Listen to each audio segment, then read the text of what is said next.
16. We are back on the record, and State versus Brooks appearances are as they were before. All right, we're back. I do want to make just a quick record. I am aware, I didn't realize I'd gotten an email this morning from one of my staff members that Mr. Brooks's mother had written in requesting some Zoom information. She provided some email addresses.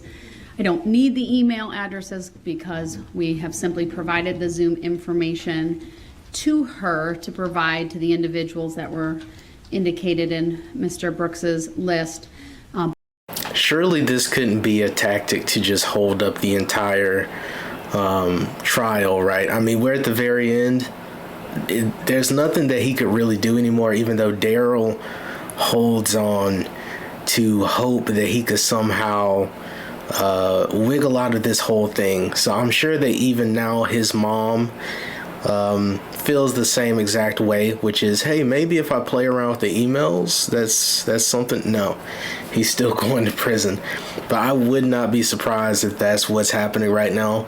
She's pretending, oh, I can't get the emails out, so let Darrell go. No. But she did ask that the email addresses remain sealed, and she provided an example of what could be described as a threatening email to her. And so based on that, I will have a redacted version of that email made available for the public record. It will have those email addresses blocked, and then the original will be filed under seal. Again, given that threatening type of email and the reason stated in the request. Just would note again, I didn't ask for the email addresses. They were provided, but under the circumstances, I think that's appropriate. Okay, all right. With that, I presume the state has the next group available. Yes, we're ready to go, Your Honor. Thank you. All right, then go ahead, please. On November 21st, you killed my mother. And in this courtroom, I watched you run her down and her broken body slide across the concrete. This woman loved, and she was loved. You ran her down like she was nothing. And since that day, you have shown no remorse. You'd offered no explanation for your atrocities. It offends me that you're sitting here breathing while she is not. You are a monster. You deserve contempt and death. Sadly, with no death penalty in this state, I can only hope they lock you away someplace so deep the rats chew on your fingers at night. As for me, this will never be over until the day I'm pissing on your grave. I think it would be fair to say that for your crimes, even God hates you.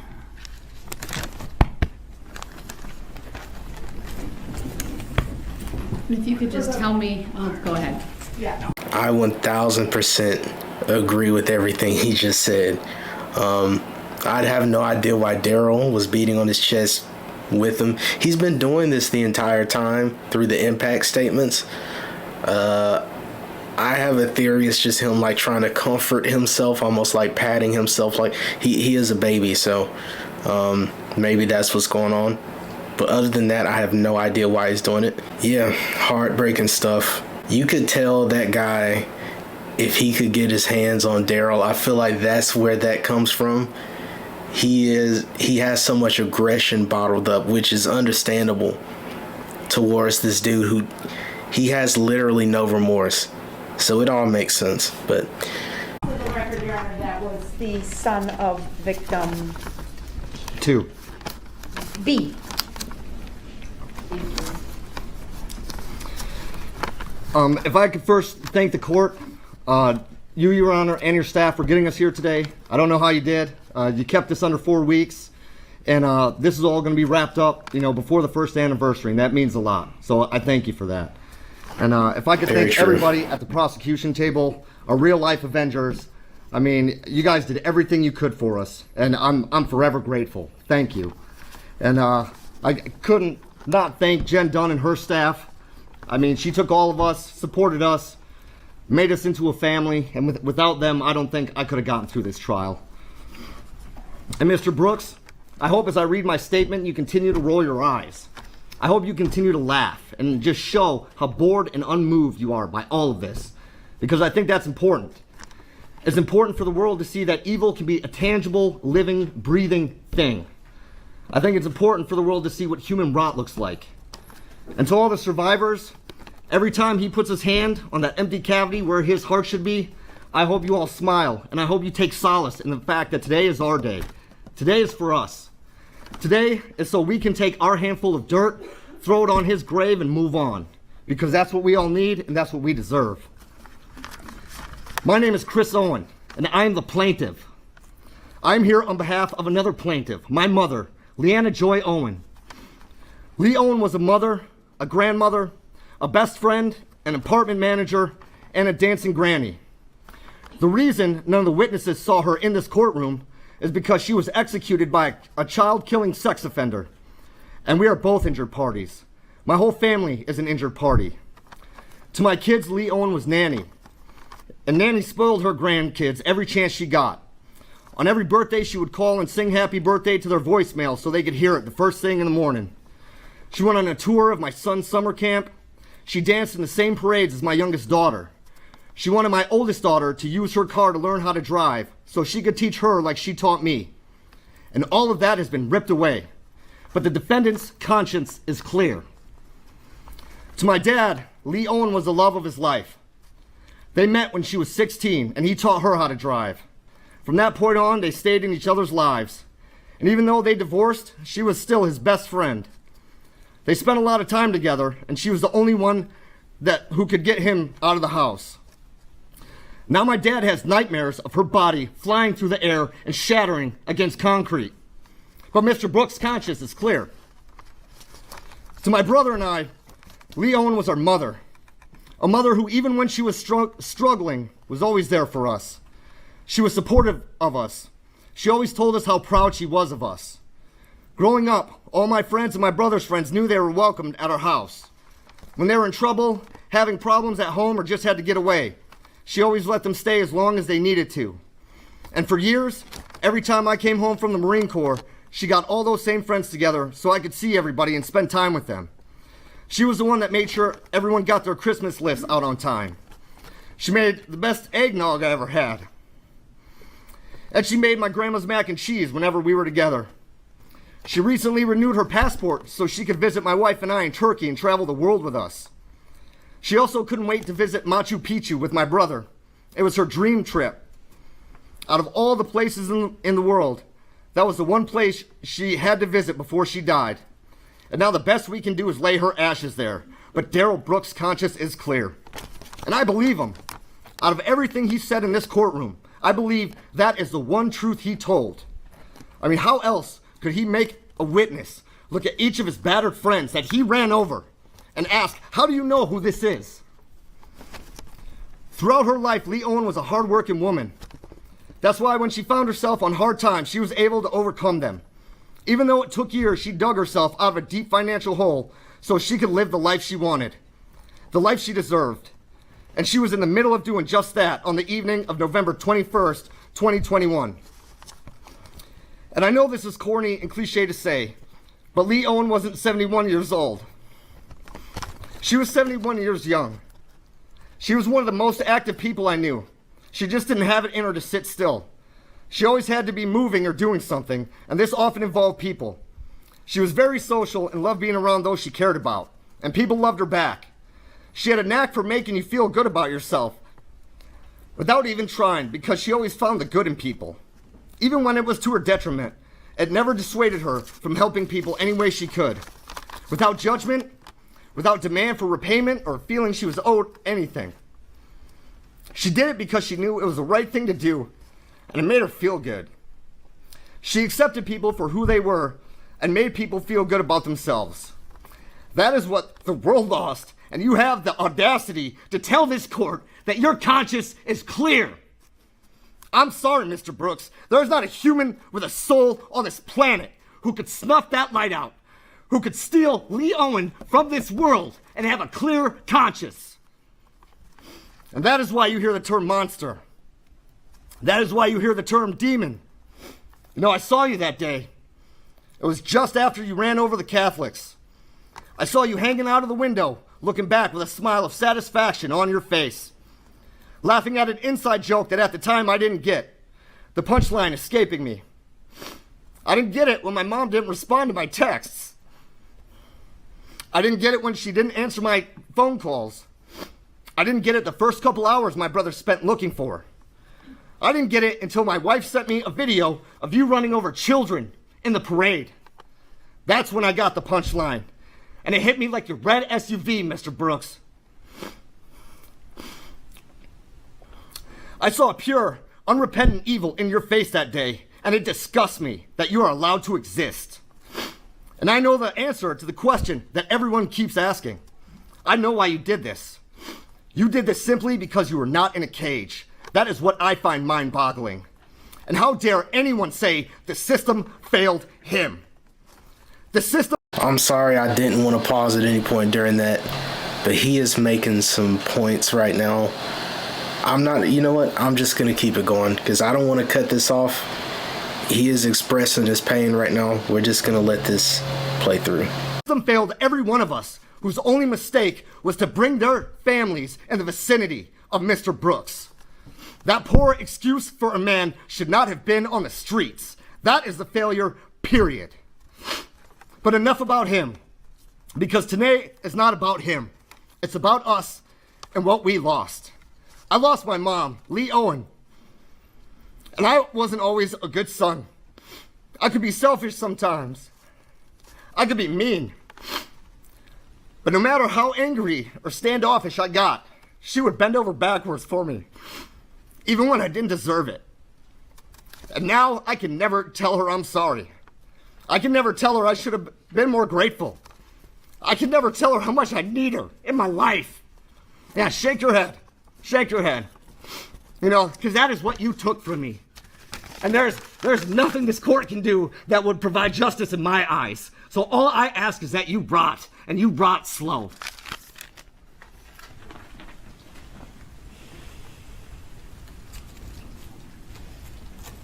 Beautiful stuff. Beautifully put, every single part of that, especially the part where he mentioned the fact that he was ever out to begin with should have never happened. If you understand his criminal history and then what he did to actually land in jail before he even ran through the parade, I think the thing that he did was hit Erica with his SUV, right? His rap sheet is so extensive that it's difficult to pinpoint sometimes, like, oh, this happened at this point and then it connects to here. But I know most of it has to do with Erica, or whatever happened has to do with him wanting to abuse and torture Erica. The fact that he was ever out to begin with is just insane. He should have never been allowed to walk the streets. Darrell honestly should have just been taken in and escorted right to the prison cell for him to stay there for the remainder of his years. But unfortunately, this is where we are right now. But heartbreaking, and we have more families to get to, so I'm not even gonna hold this up.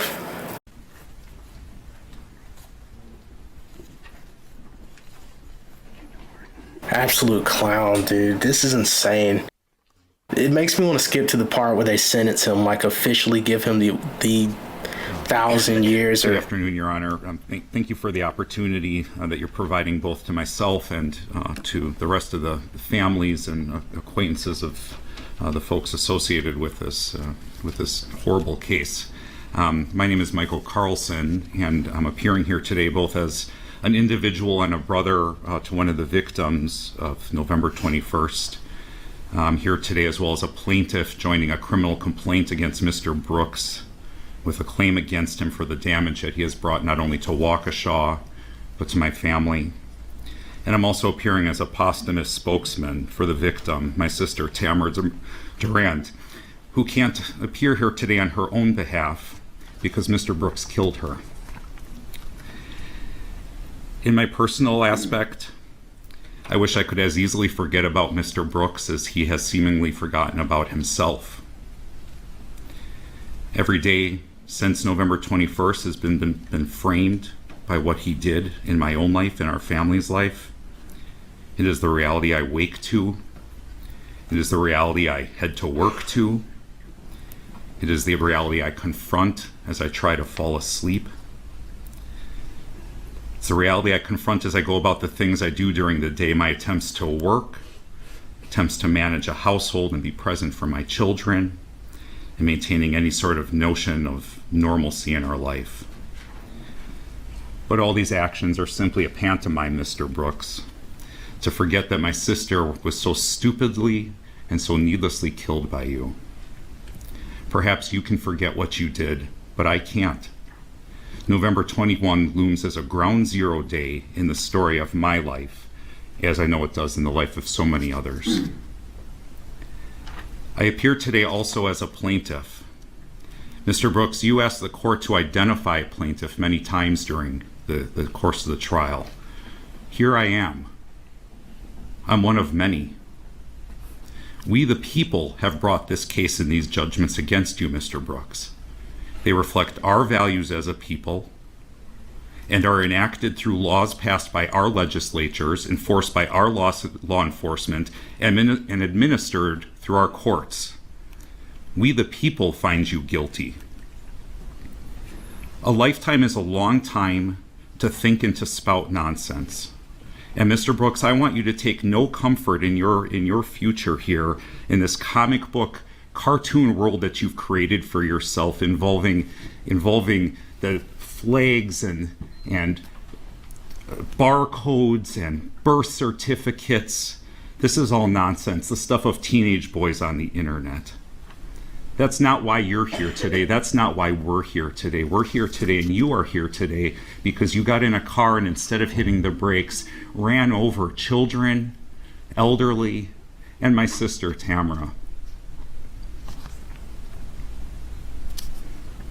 I don't want you to live in the comfort of that delusion as you live there in the court, as you live there in the prison, convincing yourself that you're the victim of something, of some crazy internet conspiracy. You're not, Mr. Brooks.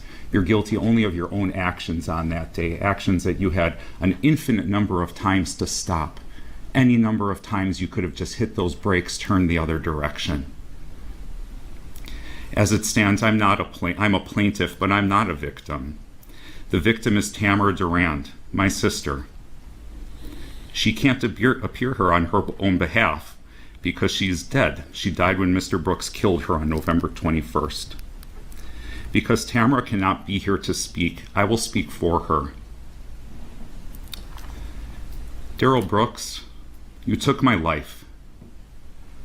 I wish you hadn't. I had people to live for, people who needed me.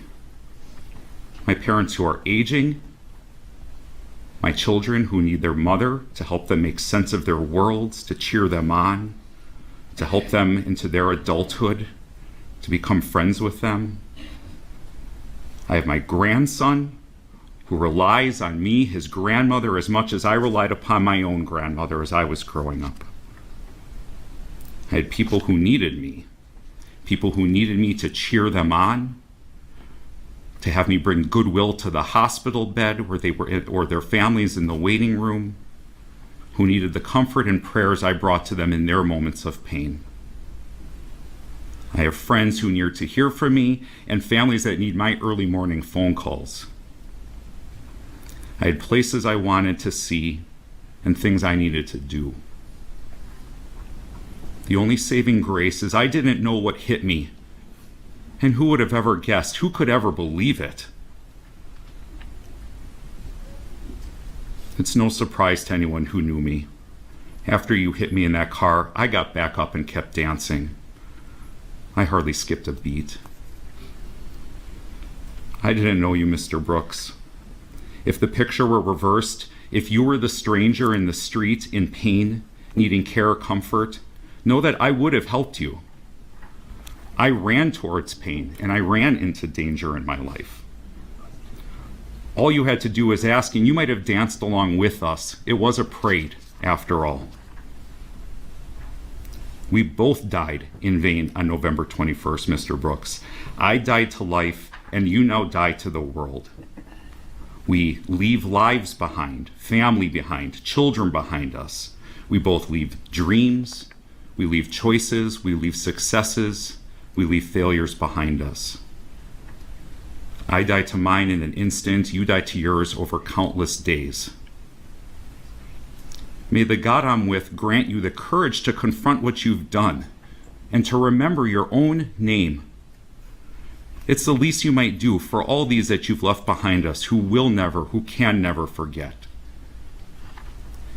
Mr. Brooks, I'd also like to acknowledge that over these last couple months, I've sent you a couple letters in prison urging you to stand up, to be a man, to grow up, to accept accountability for what you've done. I also used those letters to share with you the love of the God that I believe in and that I know my sister Tamara believed in. I use those letters to share with you especially the story of the final act of Christ on the cross, where he is hanging between two murderers, and he turns to the one and he gives them forgiveness.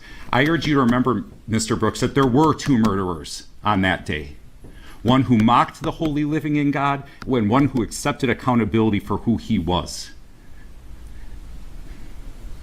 Your Honor, I urge you to provide Mr. Brooks a lifetime in prison to please contemplate that story and to remember his name and to contemplate which side of Christ he wishes to hang on. Thank you. Thank you. I'm sorry. That was amazing. That story that he just gave at the very end, that was amazing. You could tell.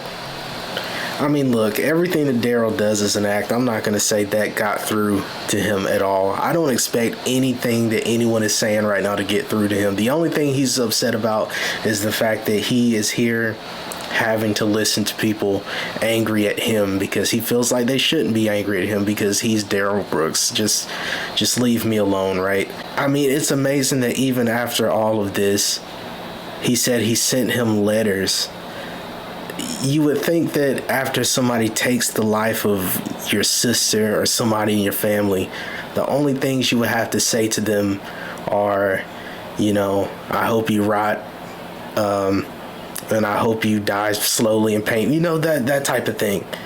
He actually sent Darrell a letter to get him to repent, and in the hopes that he will have a wake-up call. And of course, it's in one ear and out the other. But this is literally why I say, dude, I have nothing but respect for the people in Waukesha. Like, he's not the only one that said something like this. There have been a lot of people that have taken that route. That had me in tears too.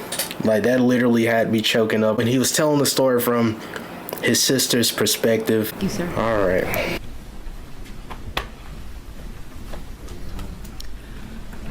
The family of victim A is going to speak next. They do have some minors with them, so I'd just like to give the camera a second to adjust for that. And also, one of the minors does wish to make a statement and is somewhat vertically challenged. I'm wondering if she should stand over so that you may see her, or... Sure. The microphone can be taken out. Before I have them come up, I believe Mr. Brooks was attempting to get the court's attention. So let me address him quickly. I wanted the order of the court, if I may, really quick, pertaining to the last speaker. I have an issue with, No one cares what you have an issue with. See, this is what I'm saying. He didn't even absorb any of the stuff that the guy was saying. No one cares. That's not even the reason we're here. We've never cared to begin with. I don't know how many times. How many times have I said this, right? We're not here because we care about you, Darrell. We're here to celebrate you being put in a cage forever. That's what this is about. I really wish that at the very end like this, he would have been gagged and just like tied to the chair. It would have been the cherry on top. To see him get the 1,000 years and then also see him tied to a chair as it's happening, it would be so amazing. But the fact that he wants to express his problem with the last speaker, like, dude, just get in the cage, man. Get in the cage. Get in the cage already. Please, the court. All right. You can address it later, or if you want to address it now, I don't. Mr. I'm not Brooks, sure. these are sentencing remarks. I'm not going to interrupt those sentencing remarks to have you address him individually. No, I'm not talking about addressing him individually. And there's his supporter Mr. back Brooks, there. we're going to continue. I'm not sure what you could possibly bring to the court's attention about a speaker who's already made a statement. There's nothing he could bring up. Valid issue that I can bring to the You can court. put it in writing, sir, while you're sitting there, and if it's something I need to address, I will. But I'm not going to disrupt what's happening right now to address that. You need to put it in writing. All right, go ahead, Ms. So put it in writing that Mr. Brooks, please put it in writing. that's If you the need some same, paper, that's the then- same person you had to work with the father of, right?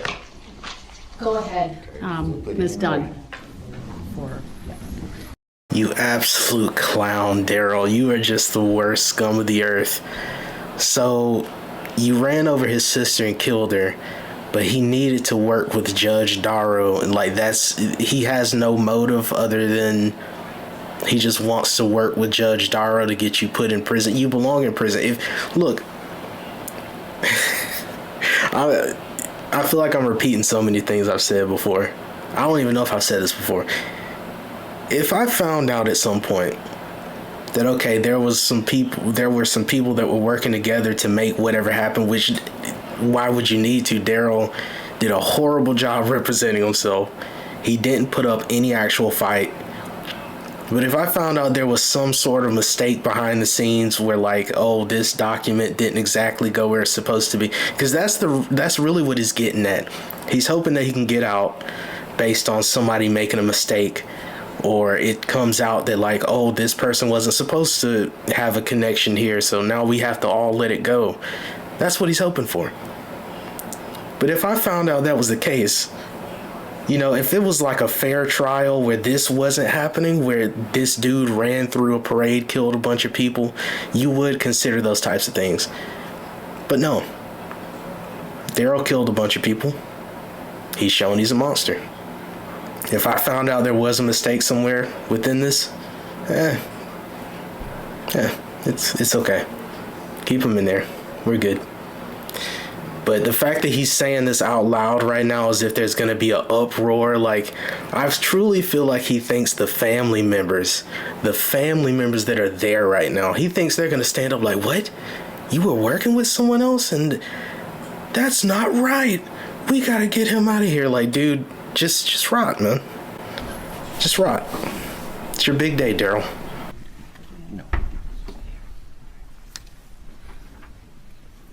It is your big day.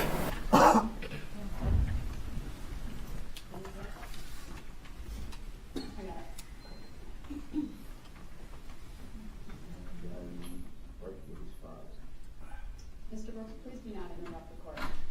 Like I said, The the same record person. speaks for itself. All of those issues were previously put on the record. There's no need for you to make any That is him commentary though, about right? it. You did work with his father though, right? Mr. Brooks, stop. If you interrupt me again, you're going to risk going into the other courtroom. I'm not going to have So you you gonna hold me in degrade contempt? the integrity of these proceedings. I'm not and the attempting to solemnity cause of a what's going on controversy. Let's get right him in the now other courtroom. by once again trying to derail what's happening and And take you the always focus talk off of about somebody trying to derail something as if that was the plan, like somebody coming Mr. here Brooks, to I'm derail advising something. you to be quiet or I will It clear is. this courtroom, and under Illinois versus Allen, you will lose your right to be present while the remainder of these individuals give their statements. Okay, well, come on with it. There we Once go. they start, I expect you to be Come quiet. on with it, because that's what you've been waiting to do the whole time. Piece of shit. Listen up and listen to what she has to say. All right. God damn. Sir, you're going to have to be removed. I'm sorry. I Dude, can't I tolerate remember from that anyone. part. Mr. Brooks, my admonishment to you is I the next remember. person's going to get up. Okay, sorry. Sorry. It's a lot happening right now. Okay, I remember hearing about this. I've heard that part too. So this is when this happens. I thought for some weird reason it was like way at the beginning. But yes, Darrell, shut up. We're not here for your opinion because you're going to rot in prison. Your opinion doesn't matter anymore. It's proven right now. You're going to prison forever. Okay, all right. All right. I just know he's going to ramp up right now. He's not going to let this go. I'm doing a lot of talking. All right. And they're going to start their statement. And if Okay, you yeah, but you interrupt- made it seem like I'm trying to purposely interrupt that, Mr. Brooks, and I don't think I'm that's turning fair to to them. do that. Please be quiet. Okay, I still have the First Amendment right to be heard and to speak. No. I still have that right. Mr. Brooks, this is a sentencing hearing. I don't The care trial what it is. You're not All going to right. continue. He is arguing You're with not- me. He is now forfeiting You're not his gonna right to be continue- present. you're Everyone not is to gonna clear the courtroom continue- while he's moved to the next courtroom, and I'll make the appropriate findings when I'm able to do that without So can I get a interruption. finding of fact? Can I get a I'm legal stepping finding off of the fact? bench Because I don't where agree to a recess while that stopper. happens. Yeah, he doesn't care what it is. That's a big surprise, right?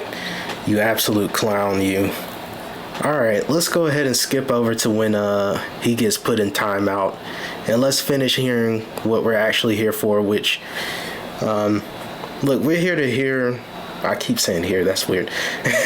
We're here to listen to what the victims have to say. You know, at no point do we care what he has to say. Let's go ahead and move forward to when we get back to some victim impact statements. First of all, we are back on the record. Mr. Brooks All has right. been removed to the other courtroom. Mr. Brooks, you're not muted, so if you're going to keep talking, I'll have to mute I you. don't care about me. All right, so I've muted him, as you can There you see go. and Nice. hear. He was not muted initially. I will advise there is a headset next to him should he wish to put those on. This court frankly acted a bit more swiftly than I have in the past due to the nature of the proceedings, the history of Mr. Brooks's outbursts during the trial, and him attempting to address an issue that was addressed by this court the very first time I ever had Mr. Brooks in the courtroom dealing with victim C's father, and this court certainly working with him in the past. I stand by the record that was made at that time. All of that was put on the record, and it's not an issue this court frankly needs to address today. It is frankly a blatant attempt by Mr. Brooks to be disruptive, to take the focus off of what I think is some very emotionally charged victim statements here today from those who have been involved with the Dancing Grannies and people who lost their lives on November 21 of 2021. I warned him a couple of times, even in my words, backtracked a little, told him I would have the state have the next victim make the statement, and if he then interrupted, I would have him removed. He wanted to debate with me. He interrupted me repeatedly, and at that point, there was also an outburst by a member of the gallery. I addressed that, and then I indicated the courtroom would be cleared. I think I owe it to the individual who was kicked out, because I've given Mr. Brooks this opportunity on many occasions. If that individual would like to come back into the courtroom and can do so respectfully without an outburst, they are invited back in by this court. Mr. Brooks, I will also advise you that you are welcome back into this courtroom if you can abide by the rules of decorum and civility. He should While you lose have that a right to be opportunity. present for this sentencing hearing, you do not have a right to interrupt the court, to disrupt the court, and to be defiant, which is how I would describe your very recent behavior. I mean, there's really no reason for him to be here anymore. It's pointless. It was pointless to begin with. I mean, based on how he's acted this whole time, and he hasn't been able to put up an actual fight during the court process.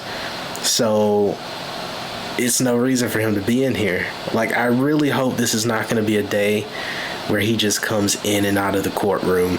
I really hope this is not going to be one of those, especially at a moment like this. But I'm just glad that the person that had the outburst is able to come back in, because all he did was speak the truth. It's no issue with that.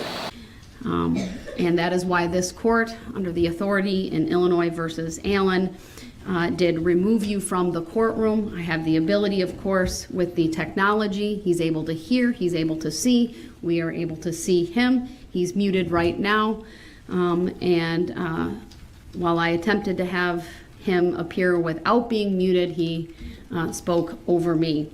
If he wants to come back in before it is his turn to speak to the court and present individuals who wish to speak on his behalf, he needs to simply ask the bailiff, and then of course abide by the rules of civility and decorum. It's, of course, a very emotional day for many people here, if not all. And I think even more today than any other day, respect needs to be what guides everyone in this courtroom, and not interrupting and not having outbursts, no matter how difficult the situation may get at times. So I've made the record. I will unmute. But if there is any interruption whatsoever, I'll have to mute him once again. So the unmute is off. And once again, I've confirmed that the technology is working and sitting there pretending to read. Here we go. what do you need to do?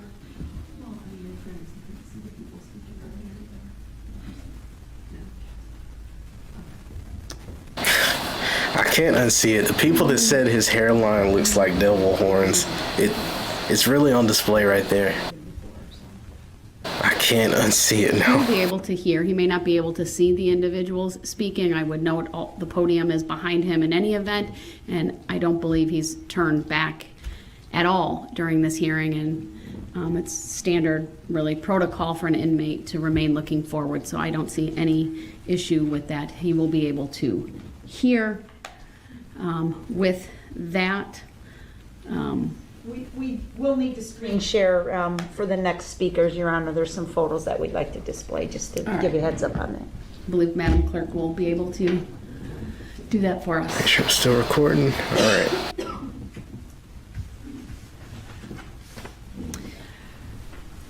When we get that up and running, then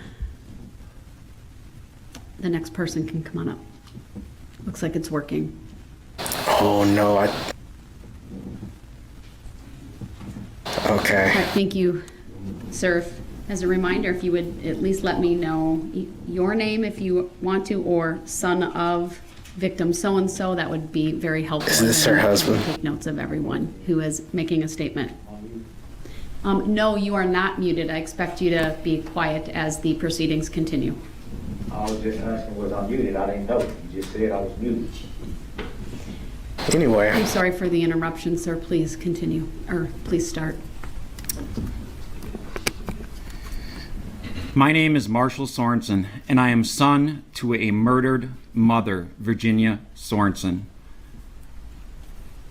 On a day that I was planning to put up a Christmas tree with my family, I received a call from my dad that would turn my whole family's world upside down.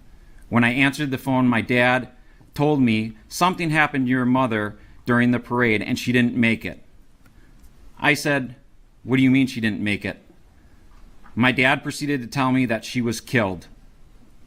Of course, I didn't believe him at first, but when I hung up the phone, reality set in.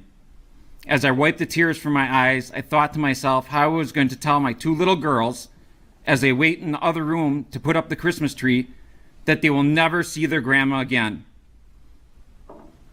As a parent, one of the hardest things to endure is to see your family in pain. Witnessing my daughter's hearts get shattered into a million pieces in an instant that night, trying to understand what happened to their Grammy, is something I wish to this day I could make go away. I love my mom unconditionally, and so did my family. My mom would jump at the opportunities to spend time with my daughters. I was blessed with having that opportunity with my mom, but my girls were cheated out of that because of the acts of one evil person. Mr. Brooks, you had mentioned that you will never be able to get the chance to hold your grandchild. To that, I say good. Maybe then, while you're locked behind bars, you will experience a little bit of the pain that you inflicted on 6 families when you killed their loved ones during a Christmas parade. My family will never get the chance to hug my mom one last time and say goodbye because of your actions. You will never understand what you took from my family, and by your actions in court, you don't seem to care either. You murdered my mom, and for that reason, I'm asking the judge to sentence you to life in prison without parole. I continue to have a hard time understanding why such a loving person like my mom had her life ended in a tragic way. But I do have some peace knowing that she left this earth doing something she loved. I encourage people now, after a year, that if someone asks you how my mom died, Virginia Sorenson, that you respond with, "Let me tell you how she lived," because that is what made her so special to so many people.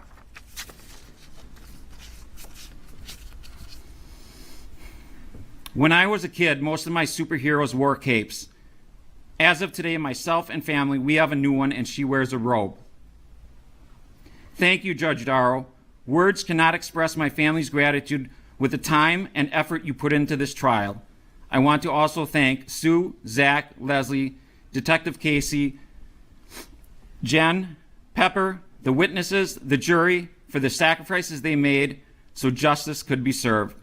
Lastly, I want to thank the city of Waukesha for their community of love and support they displayed towards our family during this time. Going forward, my family will refuse to live in fear because of the acts of one evil person. My family will continue to attend parades, and at this year's Waukesha Christmas Parade, we plan on walking with the dancing grannies. We will do this in remembrance of my mom and show that we are stronger together.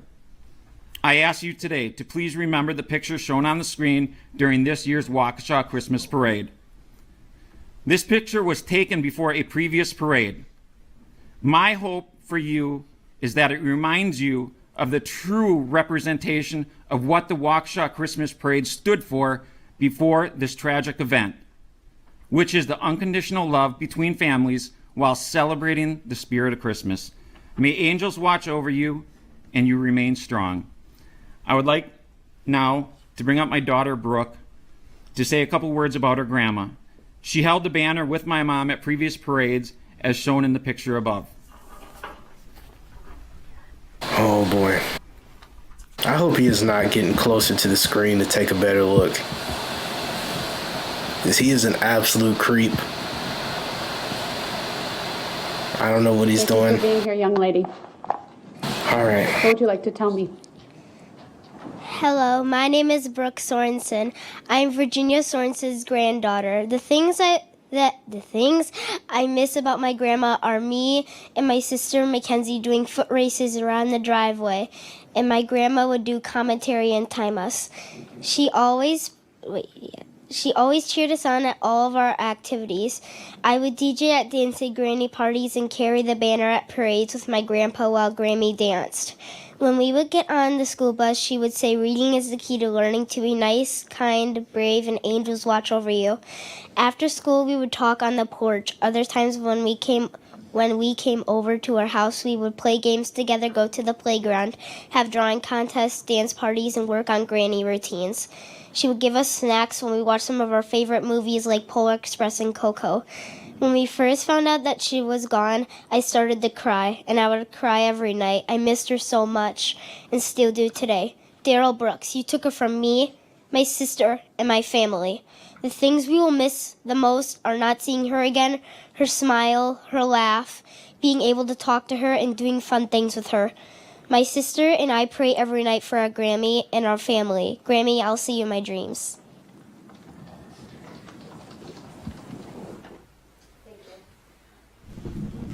These kids that are able to do this, these kids that are able to stand up here and to face not only Judge Darrell and to speak how they feel, but the fact that they're able to stand before Darrell, and I know he's not in here, but all the same, she was prepared to speak for her grandmother. Man, that's got me tearing up. But yeah, much tougher, much braver than I was when I was a little kid. I would not be able to speak in front of a group of people. So, man, it's beautiful. But she did it for her grandmother. I'm being told Mr. Brooks would like to come back. Before I do that, sir, I need a pledge from you that you will abide by the rules of courtesy and decorum and you will not interrupt. Can you do that, sir? I'm not going to interrupt. All right, then I will give him that opportunity to come back. We'll clear the courtroom while we do that. Thank you. Take a brief. He's not going to do it. See, he's starting his game. We're already starting. He's already starting the game of, I'm going to come back. It's all good. You don't have to worry about anything. As soon as he gets back in there, he'll wait a few seconds and then he's going to start screaming. Been advised that there may be an issue with the screen in front of Mr. Brooks, but I would note that the large monitor that's directly above the witness stand and the other monitor, which is closer to Mr. Brooks behind the clerk, has been working the entire time. Zach may be coming in to look at it, but we'll keep going while that happens since we are able to see and hear that way through the monitors. So, please go ahead, sir. All right. Thank you, Your Honor. It has worked periodically. I see that. I guess I'm going to take a pause and then as he looks at that, sorry. I didn't know. He found a way. Disruption. He found a way to pause everything. Can the state put something up and I'll... Why is he trying to talk, like to strike up a conversation with the tech person? That was like way earlier when we first got here. It's working. Okay, great. It's working. All right, my apologies, sir, for that interruption. Judge, I bumped the power button. All right, well, there's nothing on. Yeah, we did that. There's nothing on it at the moment. Okay, yeah, as long as you got that, you should be fine. Court, really quick. No, No, we're gonna keep no, let's going. move on. I just wanted to apologize for outburst. That's all. It wasn't to All right, I address appreciate that, anything. sir. Thank you. Thank you. I really do. Apology not accepted. Let's move All on. right, go ahead, sir. My name is Sean Sorenson, Virginia Sorenson's oldest son. Without warning, on a joy-filled Sunday in November, our family and others were devastated by an unfathomable act of evil. My mother, Virginia Sorenson, Jenny, a loving and devoted grandmother to 6, mother to 3, sister to 3, and wife of 56 years to my father, and friend to countless others, was taken from us for no comprehensible reason. My mom didn't let her age of 79 slow her down, be it the dancing grannies, her horses, dogs, cats, chickens, travel, working as a medical records nurse, holiday get-togethers, the occasional brandy old-fashioned,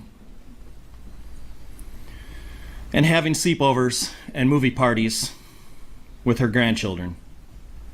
She enjoyed the company of others and was always up for an adventure. She never tired of listening to her grandchildren's dreams and inspiring them to shoot for the stars. She was so proud of all 6 of them in this photo: Carter, Claire, Gabrielle, Savannah, Brooke, and Mackenzie.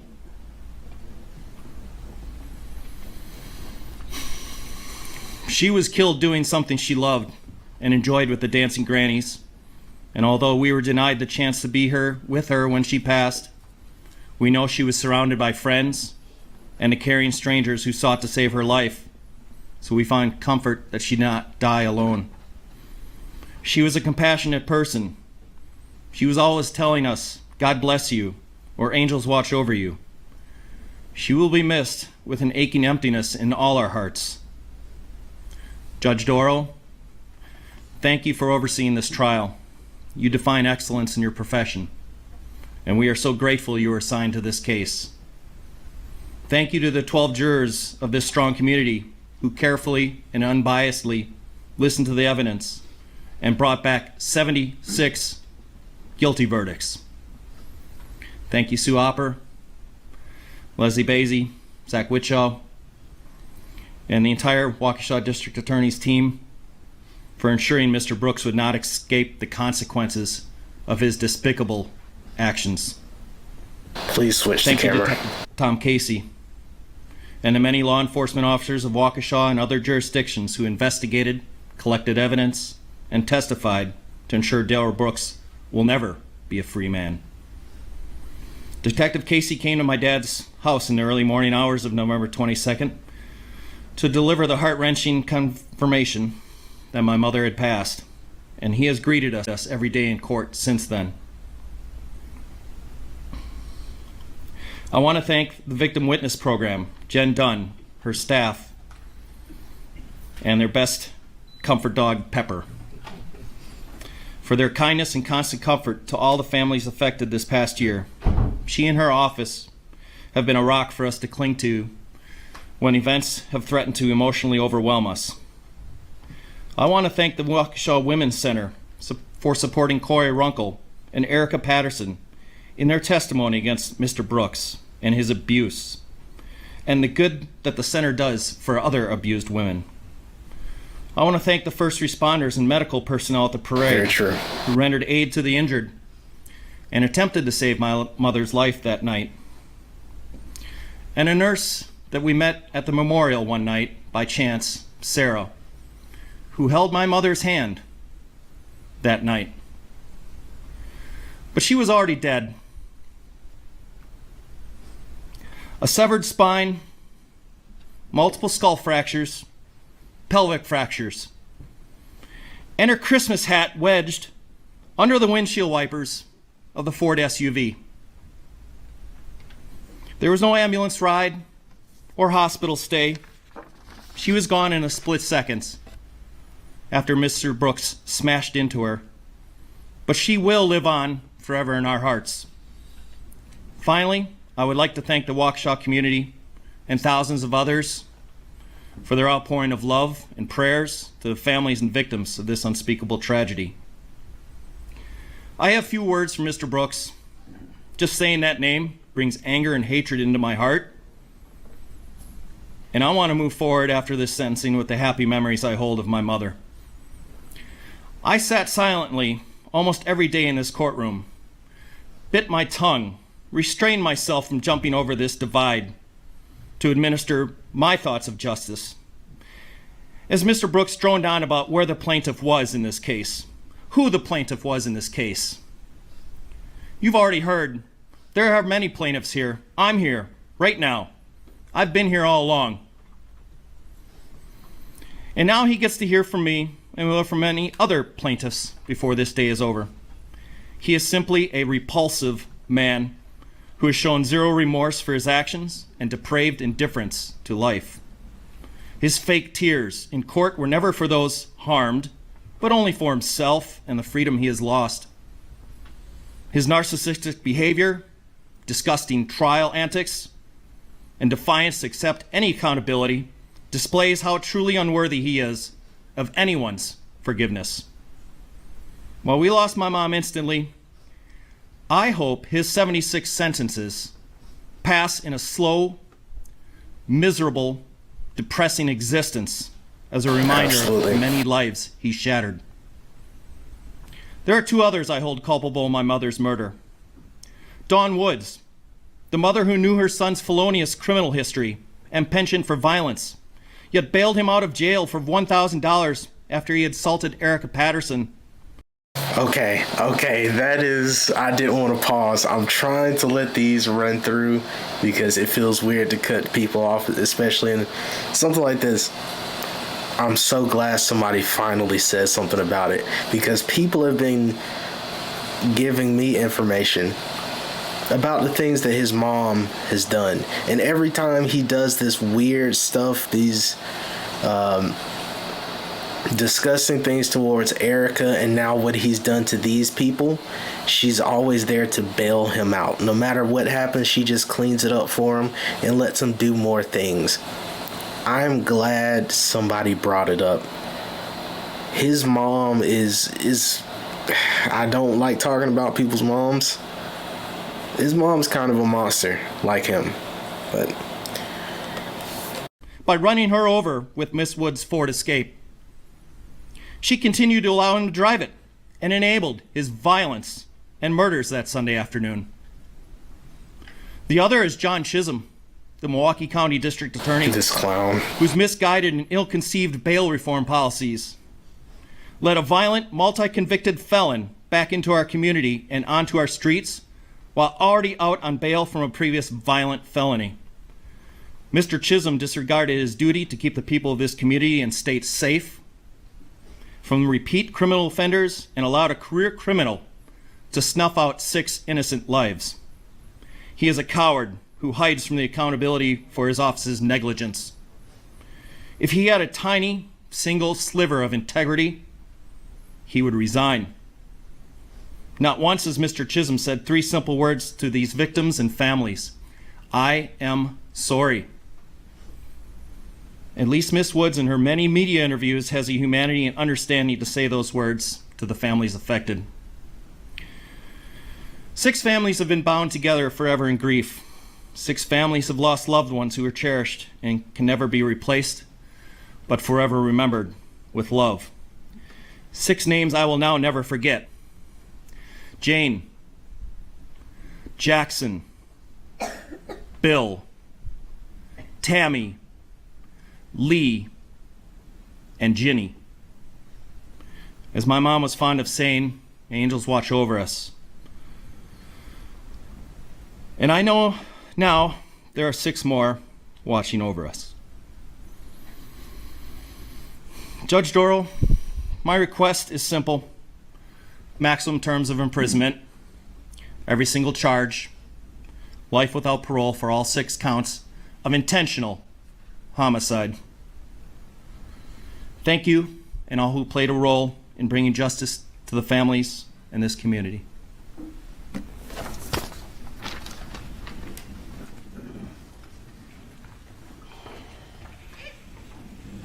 I'm so glad he called out his mom. I don't know why he's sitting here pretending as if he's so upset. Oh, he can barely hold it in. Good. I'm glad he's upset. I'm David Sorenson, Virginia Sorenson's husband. Oh, 56 no. years. And I'm wearing this Dancing Granny sweatshirt in her memory. He has on the sweatshirt. 2 thank yous, first of all. Thank you, Judge Darrell. You earned your angel wings in this trial.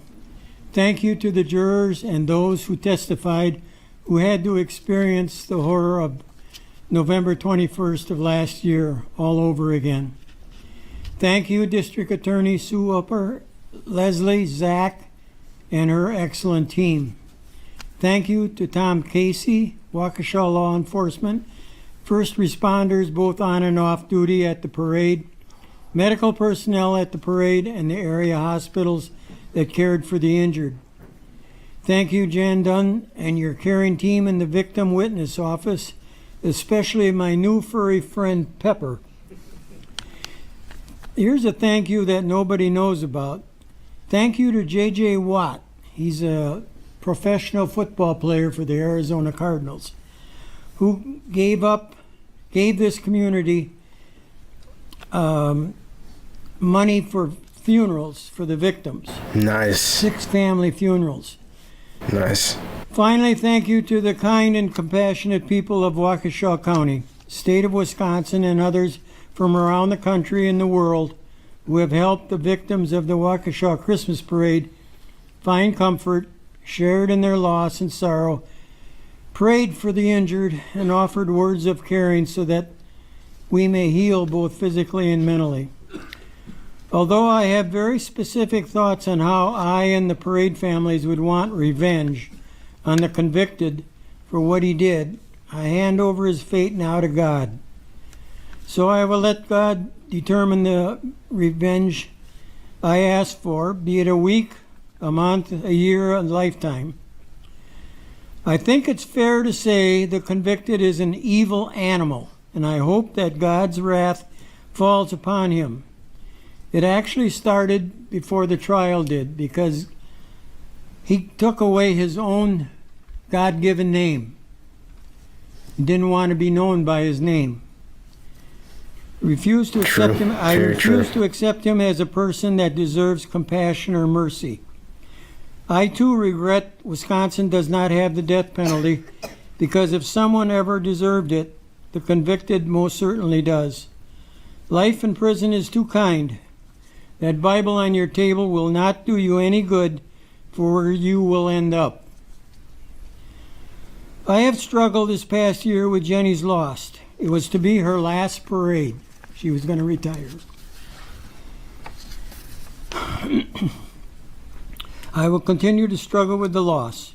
I am lucky to have family to care for me and wrap me in love so that I can start to glue together the shattered life I now have. I know Jenny probably saved our 2 granddaughters, who sit behind me, their lives by carrying the banner that day in their place, and I thank God for that. The life that Jenny and I built over 56 years of marriage was forever altered nearly a year ago. I will carry on in this new life with help from my family and friends. The life I was once able to share with Jenny is gone, but it has strengthened my family's closeness and in a way made us stronger for the great challenges we have ahead of us. I feel sorry she will not be able to hold a great-grandchild or see all of her grandchildren be successful in life, but I pray to her and know she is watching over us. My Christian faith and church have helped me cope with my sadness and find hope and love over hate.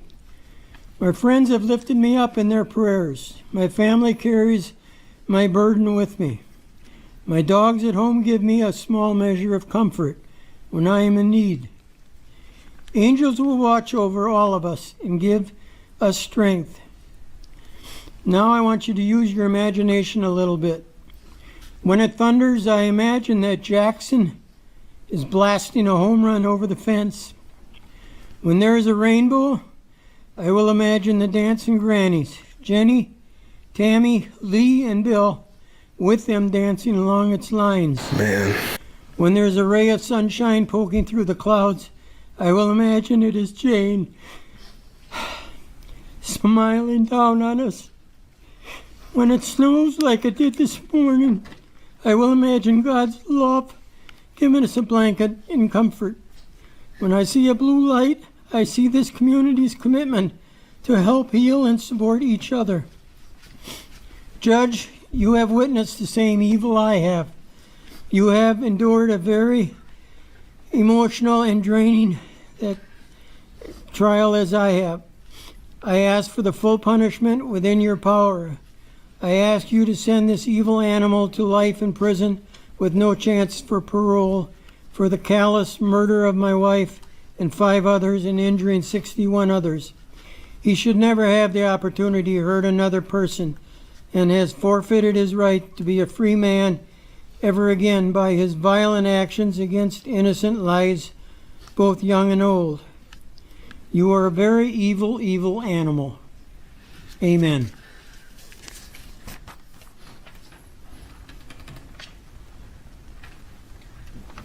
Thank you.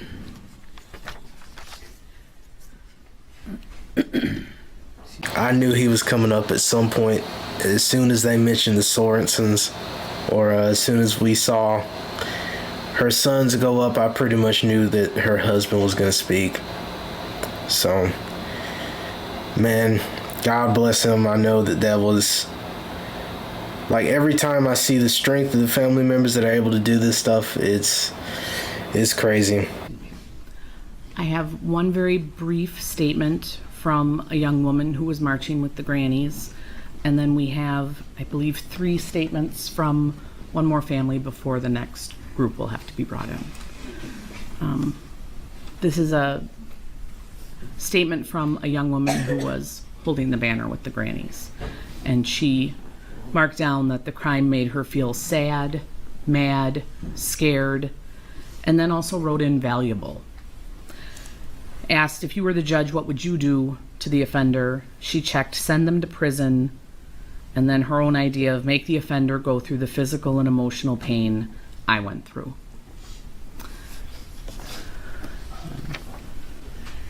Understandable.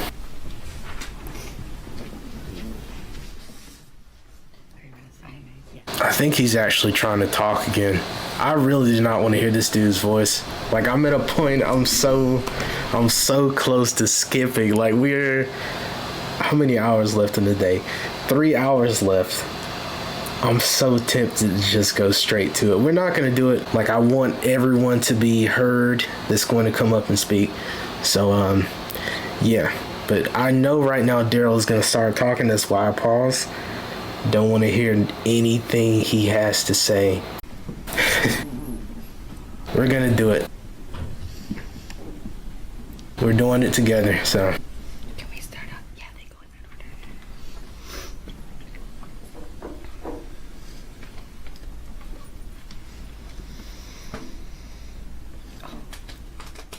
I guess they're not. And thank you to everybody for watching along.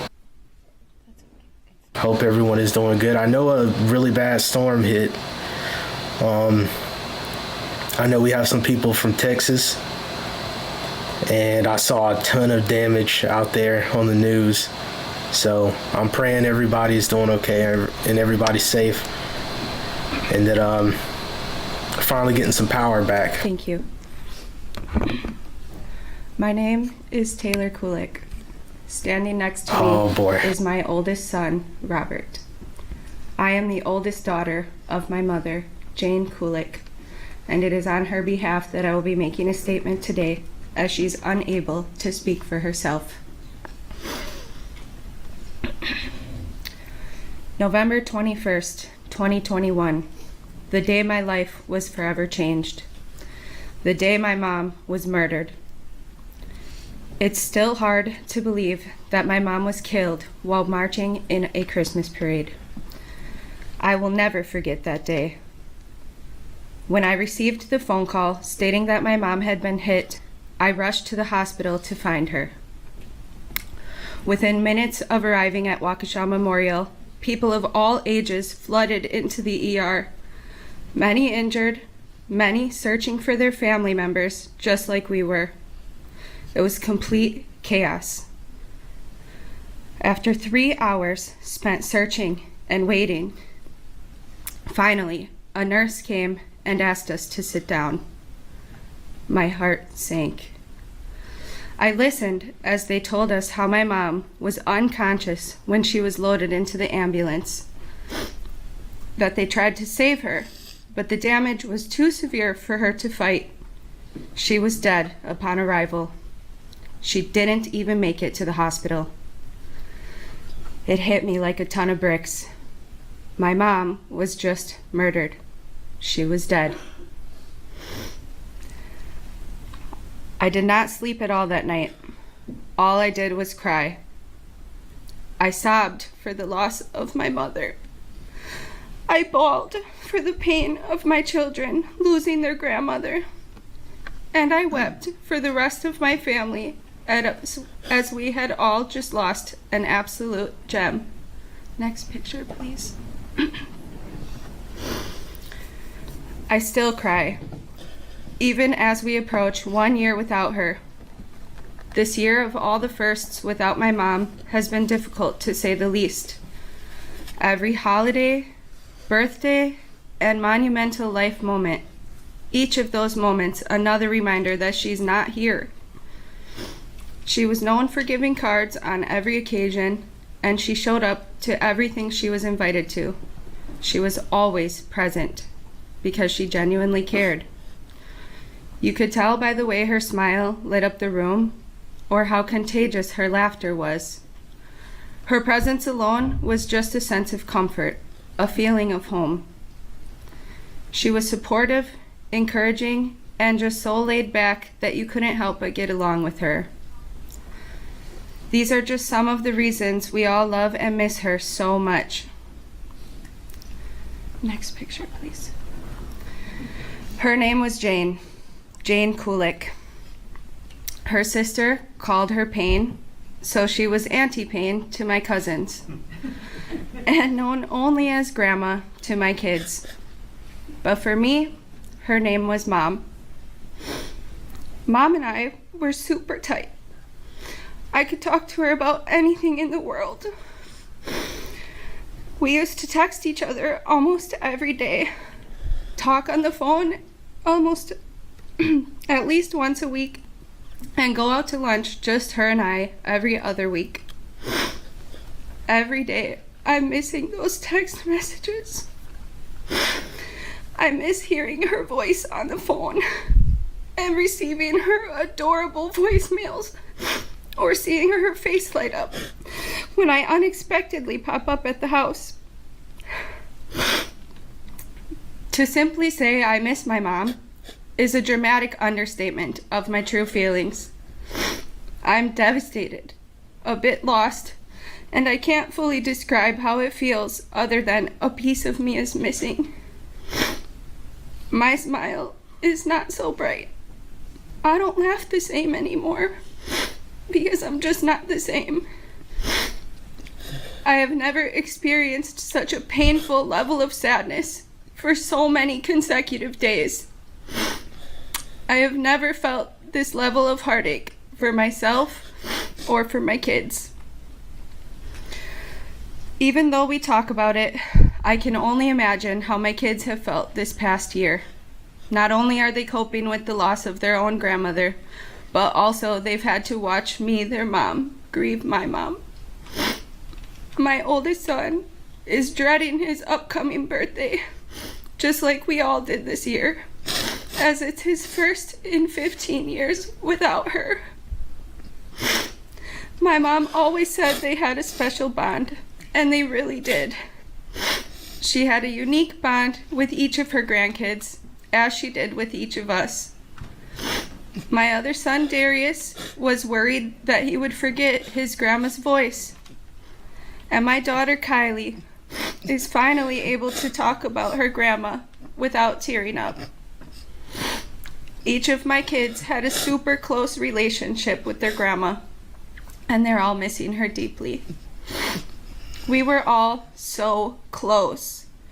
From family game nights, barbecues, Sunday drives, to family vacations and beyond, we really did a lot together. We've tried to continue all these things without her, but they're different now. As the kids say, it's just not right without Grandma. Some things will never be the same without her. Everywhere we go, there seems to be exactly one empty chair that she should be seated in. A perfect amount of empty space in a family photo where she should be standing. Or a little moment of silence where she should be laughing or adding to the conversation. Empty space. That's what it feels like. Empty, broken, shattered. Our family has an empty space where one of our members belong. An irreplaceable person was taken away from us abruptly. A member of our family unexpectedly gone. The rest of us left with a broken heart, shattered by the murder of an incredible person, left with an empty space that only she could fill. You can go to the next one, please. At this time, I would like to address my mother's murderer. Whatever your name is, I don't care. You ran over my mom like she was mere roadkill. The only reason you hit the brakes that day was to get her off the hood of your car. You targeted her with your vehicle, and you hit her on purpose. You don't deserve to be here. You do not deserve forgiveness. You somehow still get to talk to your mom, but mine is gone forever because you killed her. It's astonishing to me that any person could have absolutely zero regard for their fellow human being. Since you call yourself a man of God, then you know that the only punishment you are deserving of is death 6 times over. And I can't wait for the day that I hear you're dead in prison. Thank you. I appreciate your time.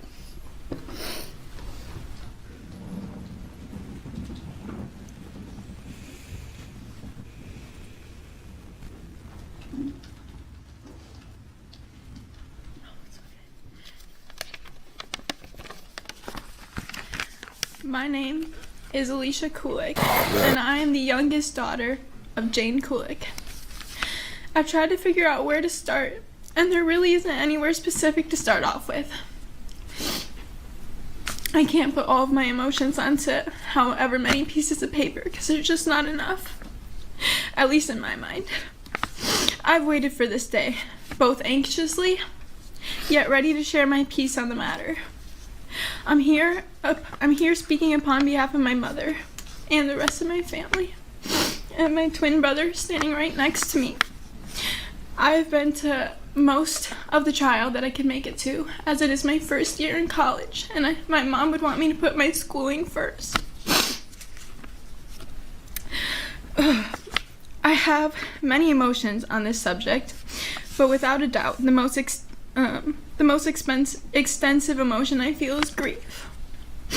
At the time of this tragedy, I was 17 years old, and I was starting my senior year of high school, which most people would think should be your best time of school, but for me, it was anything but that.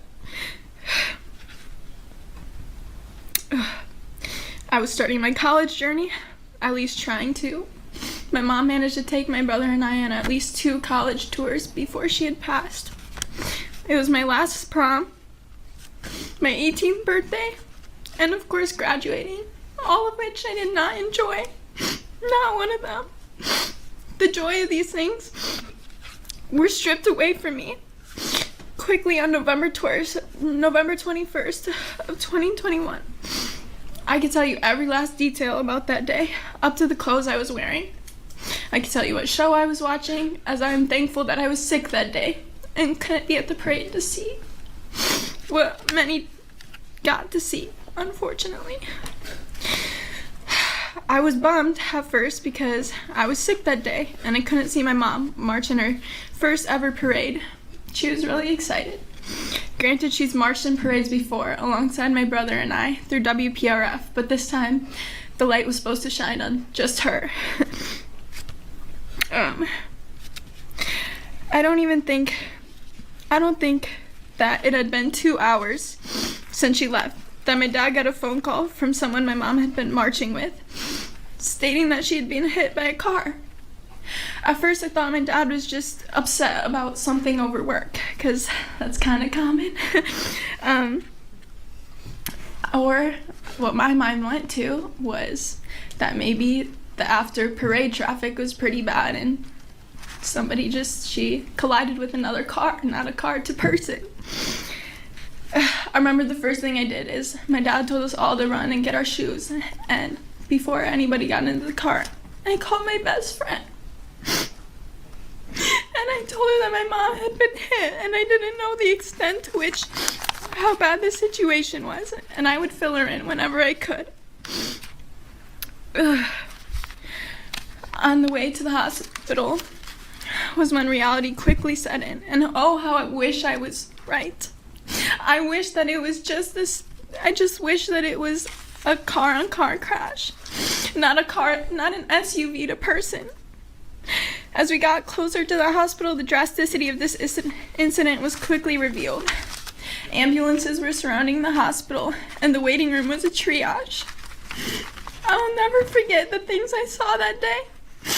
I will never forget the chaos of parents searching for their children, demanding answers as we were for my mom. My dad rushed into the back. He had this sweatshirt on that had an ambulance symbol on it that he just thrifted and used it to his advantage. I specifically remember seeing the extreme dancers with gashes in their head and cuts all over their body and blood all over their clothes. In one direction, I saw one girl, probably no older than 10, seizing in her wheelchair, and the mother just screaming, not knowing what to do for her precious child. In the other end, I saw a girl that was on a blanket on the floor. She was screaming every time she was touched. And when we couldn't find out any information about where my mom was, I quickly knew. Quickly my brain knew before my heart did the outcome. I'd never thanked my dad for this, but I appreciated the optimism and the composure he kept during the longest waiting period of my life. He was optimistic, saying that God would make everything okay. And we'd even joke around a little bit about my mom while she was dead. When a doctor finally approached us, I was in the bathroom. I had to take some time away from my family as I didn't want them to see I was upset.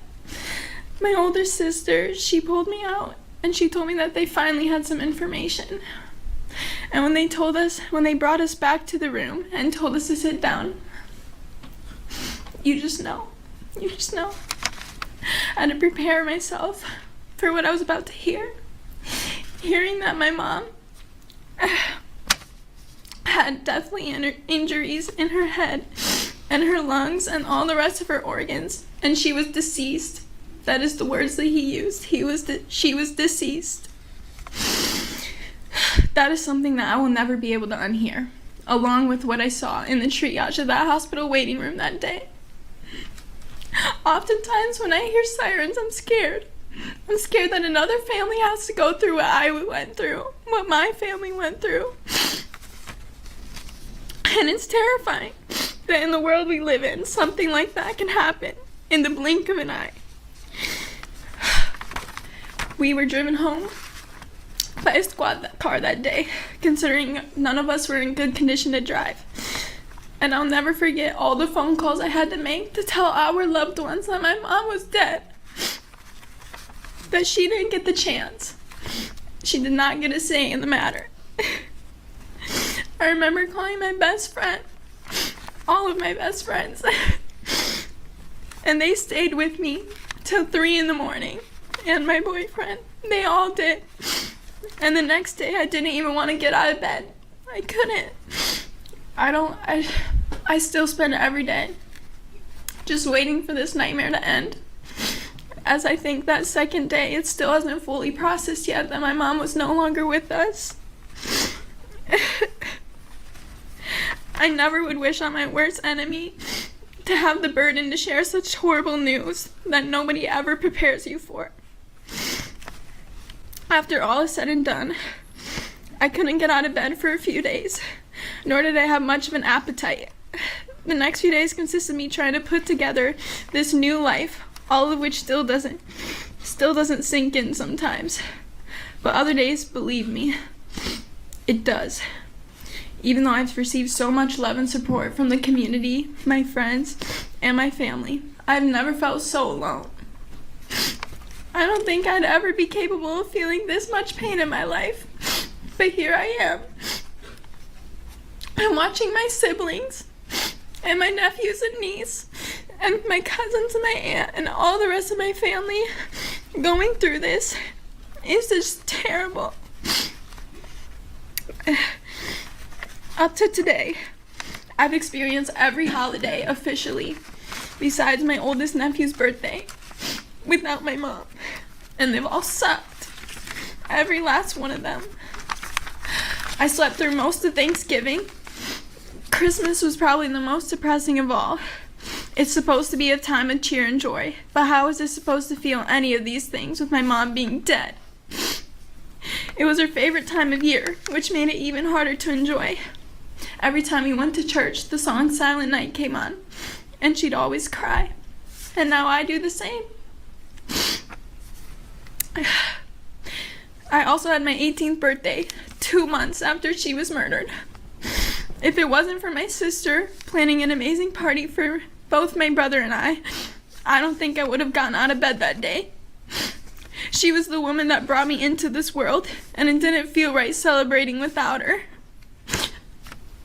I had my senior prom without her, and she didn't get the chance to tell me how beautiful I looked, and then embarrass me with a bunch of pictures. I had to walk the stage at my high school graduation without my #1 supporter cheering me on in the crowd. I received scholarships, and my mom didn't get to tell me how proud of me she was. I spent most of my senior year in the guidance counselor's office, catching up on all the missing work that I had, simply because I couldn't focus in class or at home, because I was too sad.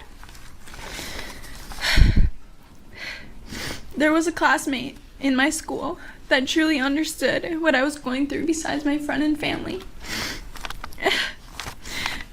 The day after the parade incident happened, she called me and she asked if I was okay because her family had experienced what I had.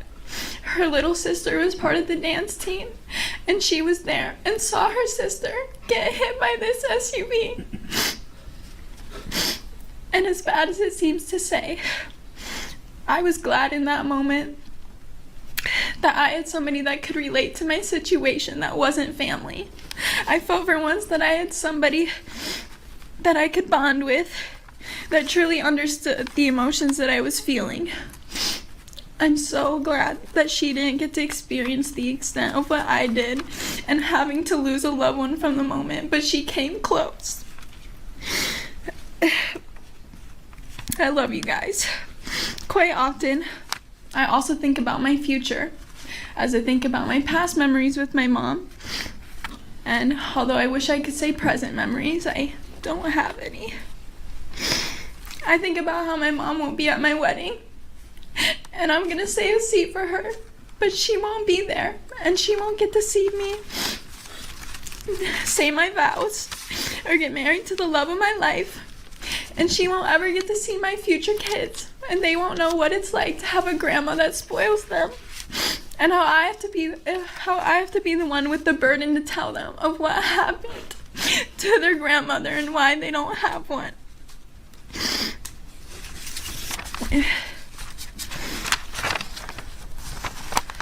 I won't ever get to ask my mom for parenting advice as a first-time mom.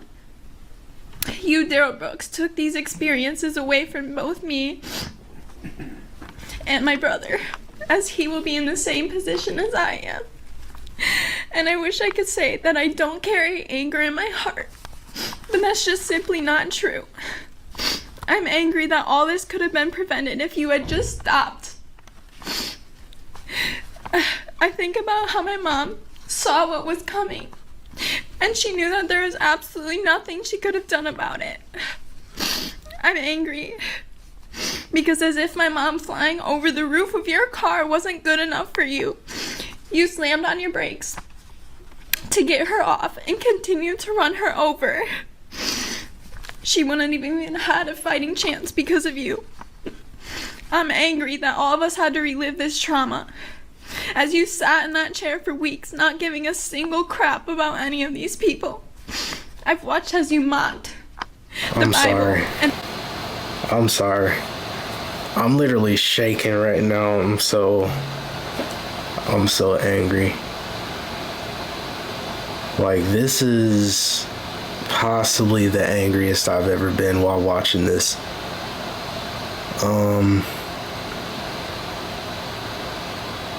I'm debating if I'm gonna pause for a second. We're gonna keep it playing. I'm sorry I paused. Okay. And people's religion and the fake tears that you put on. I've watched as you gave your closing statement about asking the jury to do what they think is right, when you couldn't have just done that yourself in the first place. I've waited for you to have a reason as to why you did all of this, so that maybe somehow I could get the slightest bit of closure. But I never will. A lot of people have asked me how I feel about the verdict. I feel happy that he was found guilty on all counts. Well, the jury found him guilty on all counts. But you know, it doesn't do crap for me, because that won't change what happened to my mom. She will not be coming home ever again. She will not ever make me another dinner. She will not ever attend my wedding. And I'll never get to hear her voice or hug her again. So really, it changes nothing for me. The only thing that it gives me at this time that I can say is that I know our justice system has persevered and that they have done my mom right. And I thank you all for that, as long with all the other victims. My life will never be the same because of you, Darrell Brooks. I have not enjoyed a single day fully since my mom has died. I'm depressed. A lot of the time, I don't watch certain shows anymore because it reminds me of my mom. I don't do certain things because it just hurts too much. I spent most of my summer inside instead of enjoying the sun and the warmth that we only get for a short period of time here in Wisconsin. I spent it inside, being sad. You don't know what it's like. I had to be in that waiting room, and my oldest nephew was texting me and asking me what is wrong and where his grandma was. And I couldn't lie to him. I had to say something. I was there when we had to break the news to my nephews and my niece that their grandma was not coming home. And I saw the tears run down their young, innocent faces and broke them. My nephew Darius, he's always been into video games.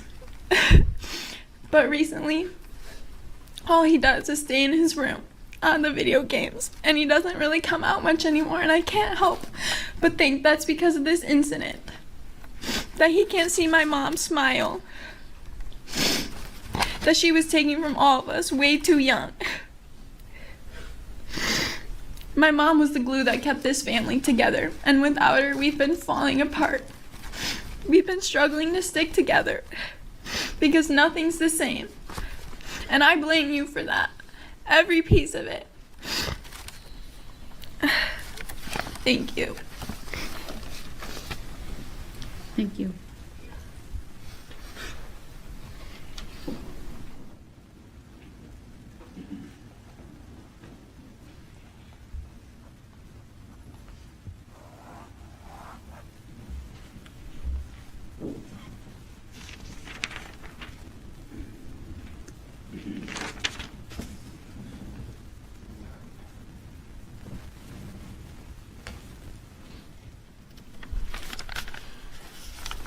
My name is Greg Houston. This is my wife Carrie, family members of Jane Kulik.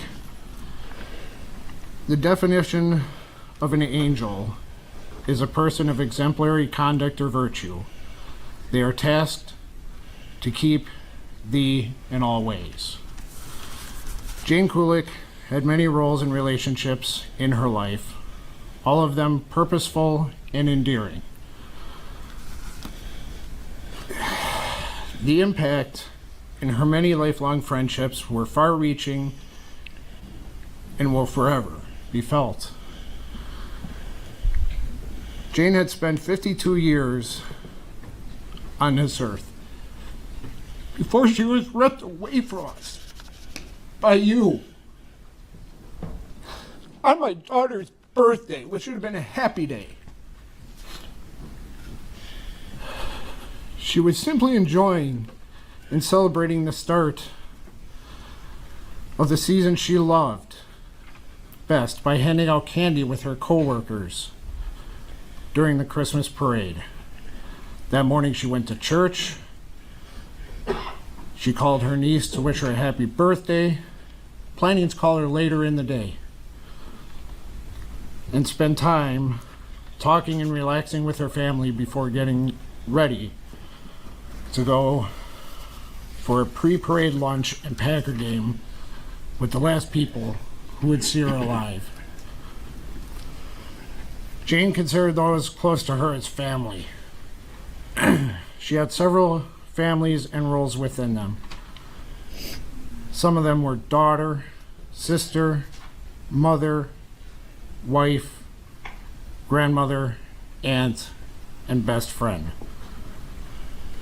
If you had gotten to know Jane, you would have known how seriously she took those roles and relationships. Her people were everything, and her biggest blessings and motivators were her children, Taylor, Jacob, and Alicia, husband John, her grandchildren, Robert, Darius, and Kylie.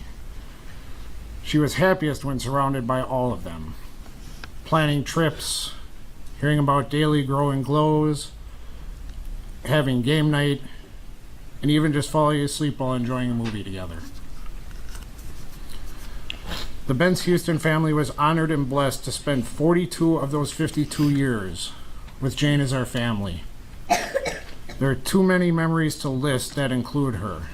Memories that were both big and little life events. We would often hear stories of how her and her coworkers joked about her clumsiness, would be dressing up for the holidays, looked forward to and celebrate each other's milestones, or just plan to hang out. She was there for everything and for everyone.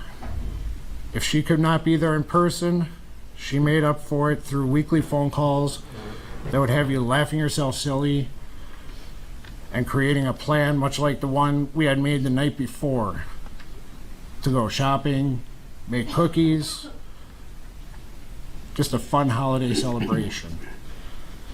She was always willing and happy to help out, positive, never judgmental, spreading grace and patience to all she encountered.